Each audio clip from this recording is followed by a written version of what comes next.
Okay, that music creeps me out.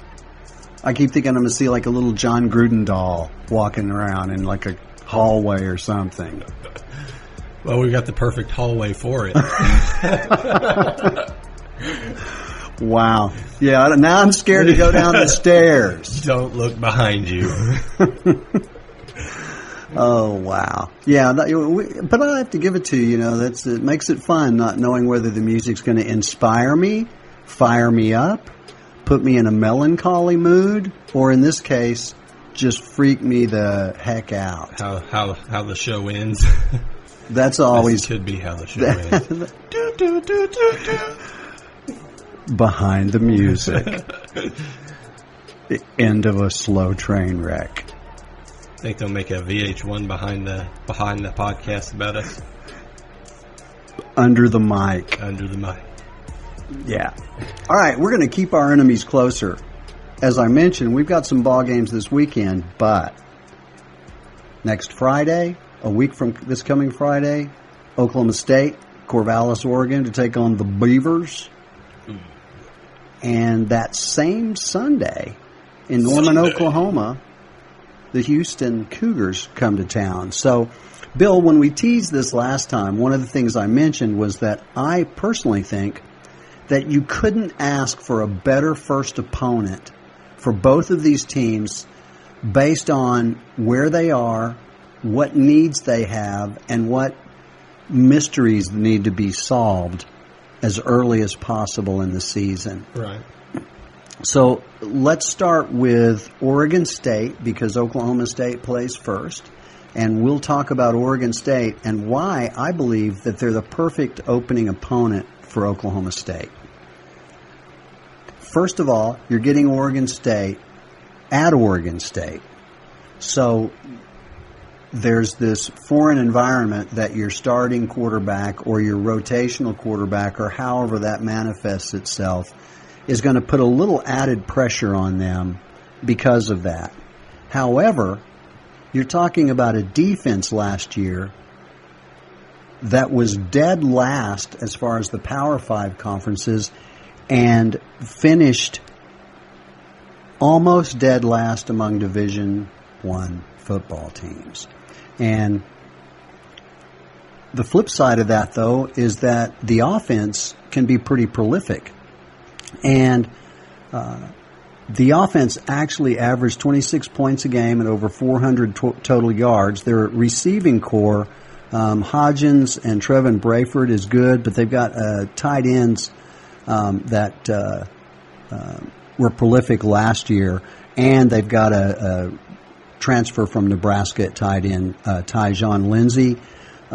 Jake Luton got another year of eligibility. I think he's like our friend Dusty Dvorak. I think he's got on like a 10-year plan. Or he's unlimited. Yeah. But he's back. The starting job is also up for grabs, though, because Kristen Jabia, who got beat out by Adrian Martinez, another Nebraska transfer. But they're what they lean on is a pretty good pair of rushers, Bill. Jamar Jefferson and Artavius Pierce. Jefferson rushed for almost 1,400 yards last year. Pierce is going to be a senior. He's a veteran that is also a good receiver coming out of the backfield. But their O-line has to be reworked again. Listen to this, Bill. If this was Oklahoma State's team last year, it would even be scarier, believe it or not, for Oregon's offense. Oregon State's offense. I mean, they gave up 48 sacks. 48 sacks and 99 tackles for loss. And now you're talking about an offensive line that needs to be reworked. Yeah, it's got two starters back, a guard and a tackle. Yeah. So they're an interesting team. If you're the Oklahoma State offense, you're going to have an opportunity to be successful on the road against a Power 5 team, which can do nothing but give your quarterback and these on the offensive line and any newer guys that are out there a lot of confidence. Oregon State offensively, though, I mentioned Jamar Jefferson. 5'10", 216-pounder, 1,380 yards, averaged 5.8 yards a carry, and had 12 touchdowns. Also caught the ball 23 times. The issues that they had, though, was that he didn't score a touchdown over the last 6 games. Once people figured out that's all they could do, then they forced Oregon State to try to throw the ball. But that's a weird stat. So 1,400 yards rushing. You said 23 receiving catches? Yes. Does that not sound off to you when you have a back that seems like he's that dominant? Well, but they have a pretty good 1-2 punch, as I mentioned the other guy, and he's a little bit better on third downs coming out of the back. He's kind of the third down guy. But, the biggest key for them is to not give up 48 sacks. I mean, if they can't protect him, it doesn't matter what else they're trying to do, blocking schemes or, anything else doesn't matter if the quarterback doesn't have time to throw or the running back getting tackled in the backfield. The 2017 Beavers allowed 18 sacks. The 2018 version gave up 30 more. Wow. So now on the defensive side, they were the second worst in the nation. They allowed 537 yards, Bill, and 46 points a game. And the best part of this defense is the linebacking core. They've actually got some guys coming back that may be able to help them. Veterans are in place, a couple of 235-pounder and a 253-pounder, as Addison Gums,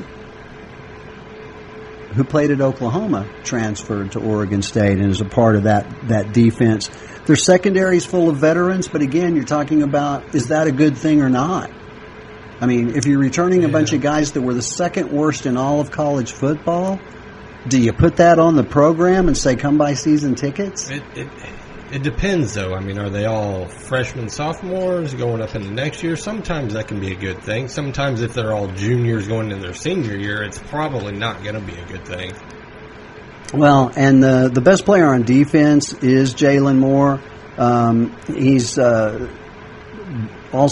he's a safety. He's the best player in the secondary. Shermar Smith, the linebacker, I mentioned him. Safety Sean Wilson. So they're proud of their linebackers and they're proud of their defensive backs, which is a good thing because if they can't get to the quarterback, they better have good guys that can pick up the running back and also protect the backside. The biggest key is going to be stopping the running game.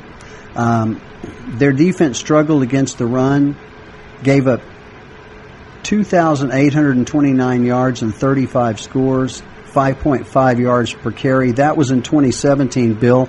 They got blasted for 6.8 yards per carry, allowed 3,400 yards and 37 touchdowns rushing. Only Southern Utah and Nevada failed to get to 160 rushing yards. What do you think Chuba Hubbard and L.D. Brown and DeAndre Glass and Jamal Jeter are going to do to that? This is a good place for Oklahoma State. So you get to find out what your quarterback's going to do. Your running game, I think, is going to be on blast all season long. I think you're right with Chuba Hubbard. He's going to be talked about as probably the best, if not one of the best in the conference. Defensively, you'll get to find out if you can stop a running game. I don't know if Oregon State's going to have enough passing-wise from the stats you just threw out that Oregon State's always been down. Yeah, Oregon State's key here, Bill, I believe, is that their best strength is running the ball. Right. I think Oklahoma State's biggest weakness defensively, at least initially, is going to be the defensive line. Right. So if Oregon State can figure out how to shorten the game and run the ball, they can stay in it for a while. But at some point, they're going to have to throw it. Right. And if they can't do that, then I think it gets kind of ugly in the second half.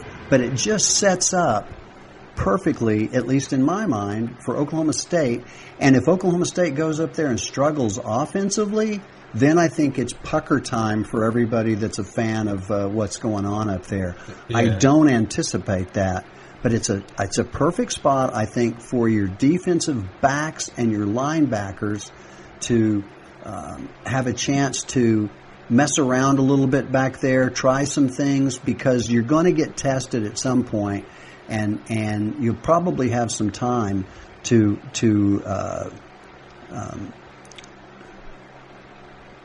test some things out. Yeah. Because I think they're going to try to move the football on the ground, them being Oregon State. What would be throw some different schemes at them? What would be a satisfying score or result for Oklahoma State fans? What would I anticipate? Right. I think somewhere in the high 40s and giving up maybe in the high 20s would be all right, because I think, like I said, if Oregon State has some success early moving the ball, less opportunities for Oklahoma State.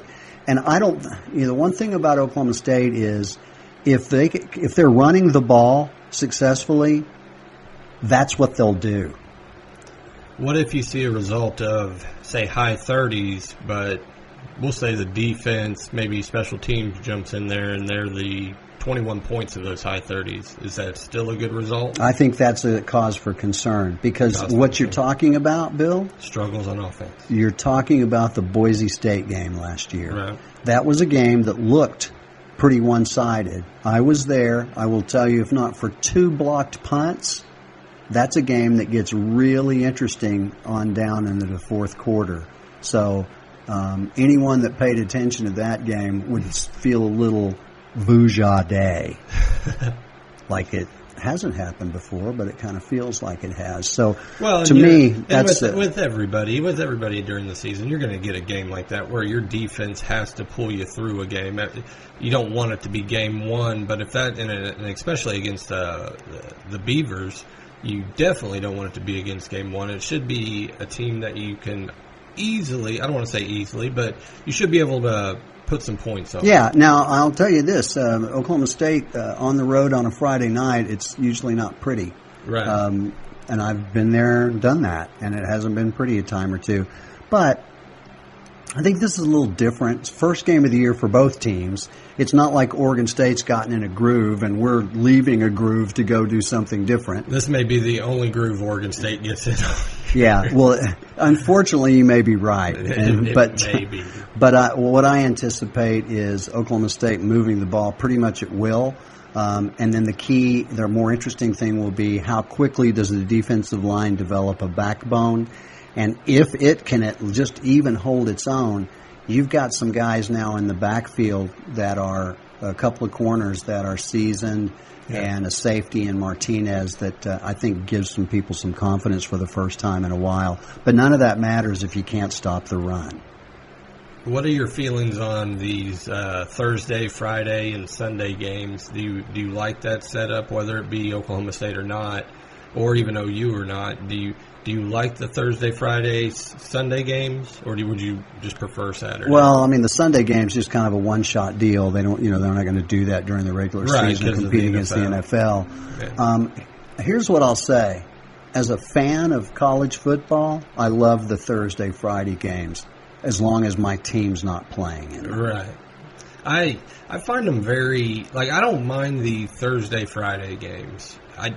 I have issues with the Sunday games, and not so much that it interferes with the NFL. I just think it's odd. Yeah. And it strikes me as odd that I'm watching whoever play college football on a Sunday. It's just, it doesn't fit. Yeah. And I don't know that it's fair for those kids to play a Sunday game either, knowing that, A, you've got to go back to school on Monday, and depending on the time of day of when these games are, that could be a struggle for some of these kids. Yeah, who do they play next, though? San Diego or South Dakota State or somebody like that? But and then a lot of times, I think it benefits, say, the Pac-12 teams a little bit more than other schools. It does. It definitely does. You get that advantage of being the only maybe 1 or 2 games on, and you get to see some of these kids that you've probably never seen before. And, Bill, you can push the start time up a little bit more where you're not competing against the 2:30 time slot of the SEC. Yeah, let me switch over from Georgia-Auburn to catch Oregon State playing Utah. Yeah. No offense to Utah. You can take offense, Oregon State, because it's 10 days away from getting a major beat down. But I'm with you. And I think it's interesting, Bill, and we can talk about this more when we come back or when we talk a little more college football. I want to get your opinion on Fox's big push and big move to make that what we call our 11 o'clock window, 12 Eastern time, the game of the day in terms of what Fox is promoting. I think it makes perfect marketing sense. That doesn't mean it's going to work out well, though. Yeah. Bill, tell people how they can interact with us because, as I've said before, why wouldn't you? Look at us. We're productive human beings in almost every way that we're willing to share with you. You can reach us on Facebook and Twitter. Facebook and Twitter. Like us. Love us. Share those clips. Hug Scott if you like. Please. You can also catch us every Friday on Crossover Radio, 4:30 to 6:30. You're listening to Excessive Celebration. Kick that app.